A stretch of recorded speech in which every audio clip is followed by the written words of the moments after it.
Hello everyone. Kumusta po tayo lahat? Sana nasa mabuti tayong kalagayan. So, for today's video is magluluto po ako ng pinakbet, ang Pinoy food, ang panlasang Pilipino. So, ang ingredients natin guys is meron tayong pork. Gusto ko guys yung may taba-taba, kaya ipasisi ko siya. Kasi gusto ko yan. Tapos, meron kaming konting shrimp. So, ilalagay ko na lang kasi konti na lang. So, we have a ginger, garlic, and onion. And, of course, string beans, sitaw, kalabasa, pumpkin, and bell pepper. And, di po sana ako maglalagay ng bell pepper. Kaso, meron po kami extra bell pepper. So, ilalagay ko na po, sayang naman. Tapos, okra, lady's finger, and eggplant, talong. So, ayan po guys, magluluto na po tayo at meron akong patis. At saka, syempre, ang bagoong. Ang Pilipinong bagoong. So, tara guys, magluluto na tayo. Isisisi muna natin ang ating taba-taba.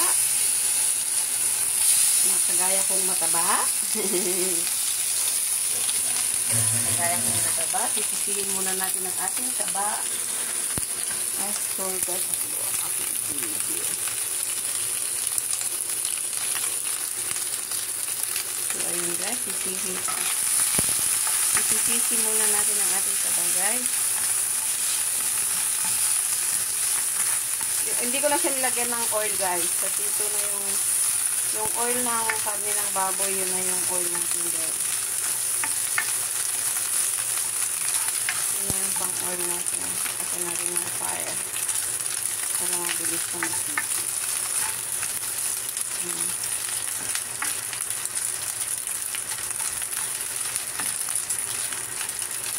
Diba?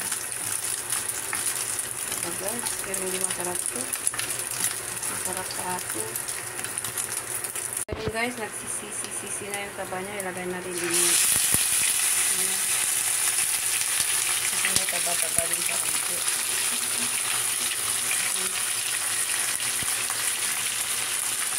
May taba-taba sa kanto. Patakot yung mantika guys. Masarap daw paglagyan ng kunti kasi parang yung lasa.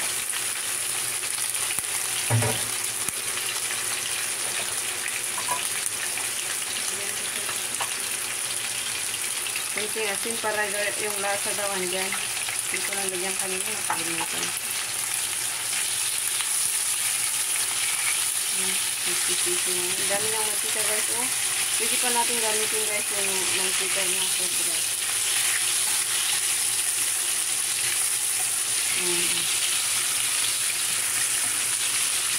First time ko magluto dito guys sa aming bahay kasi guys hospital na naman yung aking lola.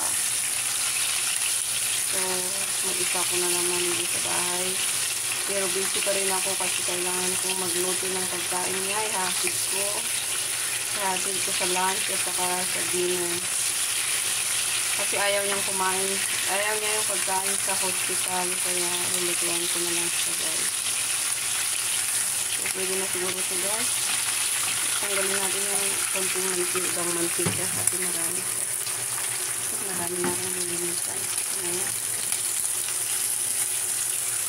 Tanggalin natin guys yung mantika para magamit natin ulit next time. Marami kasi guys. Okay na nyo guys. O diba, hindi may mantika pa tayo mamaya. At bukas, kung maglutulo tayo. Diba?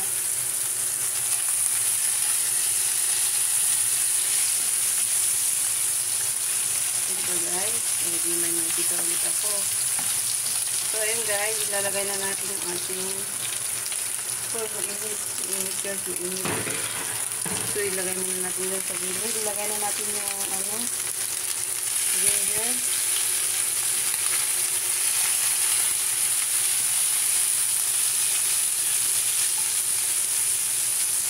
Hindi pa ako expert magluto guys.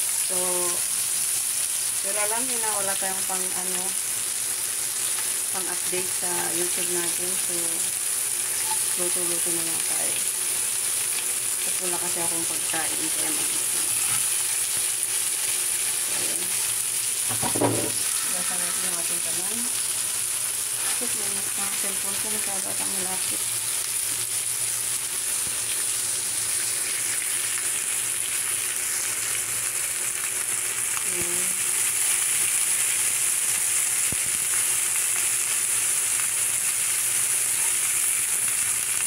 Halo na natin dyan. Bakit parang sabihin yung ano kulutuan ko?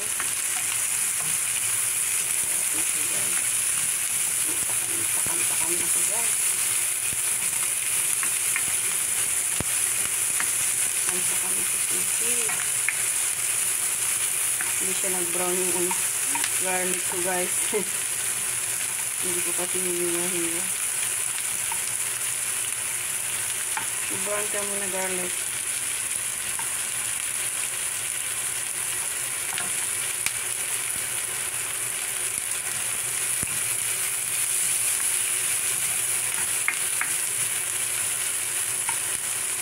So, lagyan ko siya guys ng konting bagoong ay patis para yung lasa ng karne is madadagdag sa ano natin.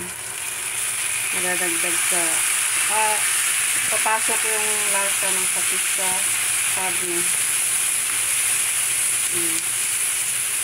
Kasi nilagay na natin yung ating sitaw at saka kalabasa. Kung halo-haloyin na natin, takbit na yun.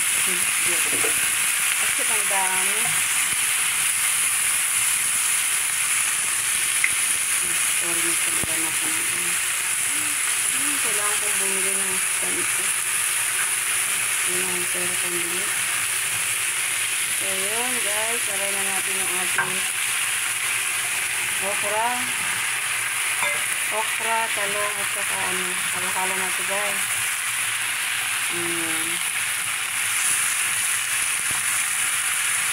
Pinakbet. Oh my God, may nakalimutan akong nilagay. Lagyan natin ng bagoong. Diba?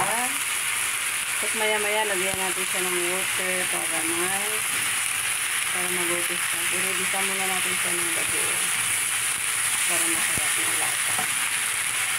Kanya-kanya tayong ano guys, yung the way, yung own version natin. Ito yung own version ko na kung paano magluto ng pinakbet.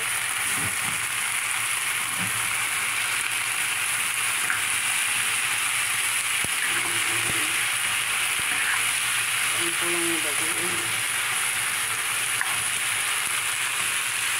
Ayan. So, lagyan na natin siya ng water guys. Lagyan natin siya ng water para maluto yung ating takbet. Pero konti lang yung lalagay natin water guys. Yung isakto lang na pangluto ng pinakbet. Kasi pag marami ng tubig guys, hindi na siya pinakbet. Dilinding na siya. So ayun guys, takpan muna natin siya. Wait, yung pasit ko na. Yung gulo ng ating pasit. So ayun guys, takpan muna natin siya at itayin natin mga 15 minutes siguro. So guys, luto na ang ating pinakbet at kakain na tayo. Yummy, yummy. Ay, ang sarap guys. Sarap guys. Mapapa-unlimited na naman tayo dito ng kain guys. Sarap. Ay, tingnan nyo yung kalabasa. Ang lakit-lakit. Pasok lang natin guys yung kalabasa.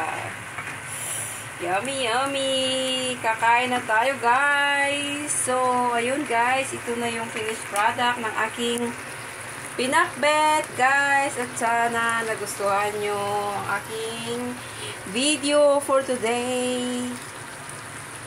So, thank you so much. Thank you so much for supporting my channel. So, thank you so much, Team Defenders, Team Kigwahon, Team Paubaya, at sa lahat-lahat ng aking party friends, sa aking family. Thank you so much, and to my one and only. Thank you so much. Thank you guys for watching. please like, share. Miss ko na si Chato pag-share. And subscribe. At huwag nyo na rin kalimutang i-click ang notification bell para updated po kayo kung ano man ang aking ina-upload. So, ayun guys. Thank you so much. God bless everyone. Bye-bye. Love you all guys. Bye.